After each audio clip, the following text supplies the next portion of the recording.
بنگلہ دیش نے انکار کر دیا. جب آپ اپنے پاؤں پہ کھڑے, میں وہی روز رونا روتا ہوں نا کہ جب آپ کی معیشت کچھ نہیں ہوتی, آپ نے بھیک مانگنی ہوتی ہے, تو بھکاری کا کوئی حق انتخاب تو نہیں ہوتا.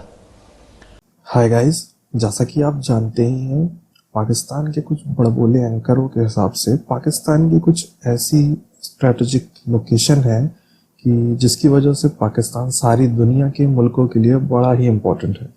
لیکن ایسے بڑے بولے اینکروں کو تب زبردست جھٹکا لگا جب امریکی پریزیڈنٹ جو بائیڈن نے کلائمیٹ چینج کو لے کر ایک سمٹ کے آیوجن کا اناؤنسمنٹ کیا, جس میں بھارت, بنگلہ دیش جیسے دیشوں کے ساتھ ساتھ بھوٹان جیسے دیش تک کو بھی انوائٹ کیا گیا ہے. لیکن بیچارے سپر پاور پاکستان کو ٹوٹلی اگنور کر دیا گیا, جس کا نتیجہ یہ ہوا کہ سارے پاکستانی میڈیا کو زبردست مرچی لگی ہوئی ہے اور کھسیانی بلی کی طرح پاکستانی پینلسٹ لائیو ڈیبیٹ میں اپنی بھڑاس نکال رہے ہیں.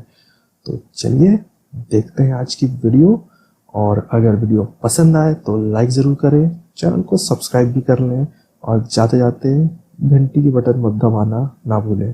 Thank you. جے ہند.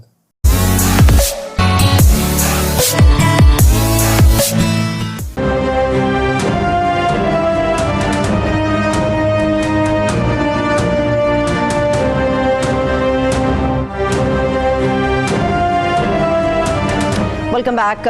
ہارون صاحب, ماحولیاتی سمٹ ہونے جا رہا ہے. امریکہ نے بہت سارے ملکوں کو مدعو کیا, پاکستان بھی یقیناً جائے گا. بلین ٹری کا منصوبہ ہمارا کتنا کامیاب ہے. بلین ٹری کیا, پاکستان ان 10 ملکوں میں شامل ہے جن کو سب سے زیادہ خطرات لاحق ہیں, اور بعض سروے تو یہ کہتے ہیں کہ ان 5 ملکوں میں شامل ہے کہ گلیشیئر میلٹ ہونے کا خطرہ ہے, اسے سیلاب آ سکتے ہیں, بڑی تباہی ہو سکتی ہے. کیوں نہیں بلایا پھر انہیں؟ آپ وہ جو سیکورٹی ڈائلاگ تھا اس میں کیمرون منتر کی تقریر کا متن پڑھیں. وہ کہتا ہے پاکستان امریکہ کے راڈار پہ ہی نہیں ہے, ہمارا کوئی انٹرسٹ ہی نہیں ہے. امریکہ انڈیا ہمارا تصویراتی حلیف ہے. ان کا وزیر دفاع آتا ہے انڈیا سے افغانستان چلا جاتا ہے, یہاں صرف ایک ٹیلی فون کرتا ہے. اور جو بائیڈن جس سے کوئی توقعات تھی وہ اس سے بھی بڑھ کے آگے جو ہے ڈونلڈ ٹرمپ سے. اچھا, علی گیلانی صاحب نے سخت تشویش کا اظہار کیا اس صورتحال پہ, جو کچھ کانفرنس میں کہا گیا ہے کہ بھائی دیکھیے امریکہ کیا کہہ رہا ہے آپ کو, ایک لاؤڈ اینڈ کلیئر میسیج دے رہا ہے. کیمرون منتر کی تقریر ہر شخص کو پڑھنی چاہیے. لاؤڈ اینڈ کلیئر میسیج دے رہا ہے کہ امریکی بلاک میں تمہیں شامل ہونا ہوگا, اب بھارت کی بالادستی قبول کرنی ہوگی, اور ہم ورنہ تمہیں بلیک میل کریں گے. ٹھیک ہے, ڈرا کے. یہ وہ بھول رہے ہیں کہ اب وہ اس پوزیشن میں نہیں رہے. اور ادھر کچھ لوگ ہیں سول سروس میں, وہ ایک وزیر نے نہیں کہہ دیا تھا کہ اپنا بڑے دوست ہیں عمران خان صاحب کے, سی پیک کے بارے میں, یاد نہیں کیا کہا تھا انہوں نے.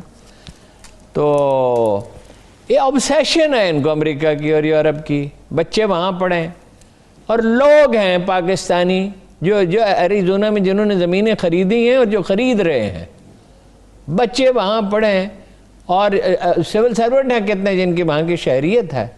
جب آپ نے اس کو اپنے سر پہ سوار کر لیا, بنگلہ دیش نے انکار کر دیا کوارڈ کا حصہ بننے سے, آسٹریلیا, جاپان, انڈیا اور امریکہ, بنگلہ دیش نے انکار کر دیا. جب آپ اپنے پاؤں پہ کھڑے, میں وہی روز رونا روتا ہوں نا کہ جب آپ کی معیشت کچھ نہیں ہوتی, آپ نے بھیک مانگنی ہوتی ہے, تو بھکاری کا کوئی حق انتخاب تو نہیں ہوتا.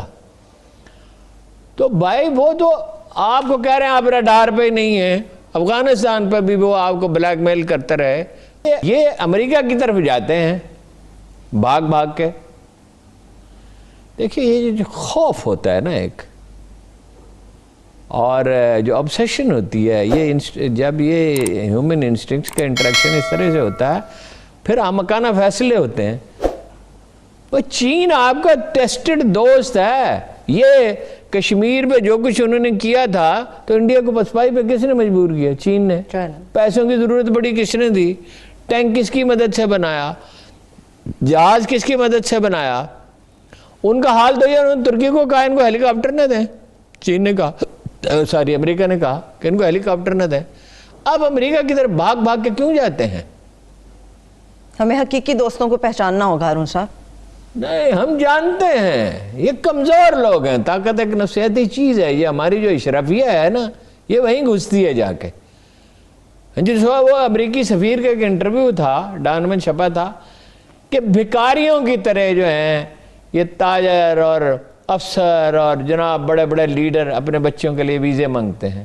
اب آپ وہ کیا رہے ہیں امریکی کہہ رہے ہیں کشمیر کو بھول جاؤ. بھول جاؤ, قتل عام ہو رہا ہے, بھول کیسے جاؤ؟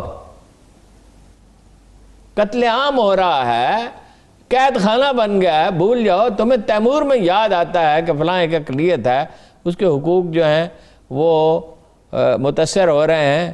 تمہیں یاد آتا ہے سوڈان میں جو ہے فلاں قبائل جو ہیں قدیم قبائل بت پرست, ان کے حقوق متاثر ہو رہے ہیں. دنیا میں ہر کئی انسانی حقوق کی تمہیں فکر ہے, اور یہ ڈیموکریٹک کی فکر نہیں. یہ جو پارٹی ہے یہ تو خاص طور پہ وہاں انسان نہیں بستے, ان کا لہو سرخ نہیں ہے. وہ کیا آپ مطلب یہ ان کو بھول جاؤ؟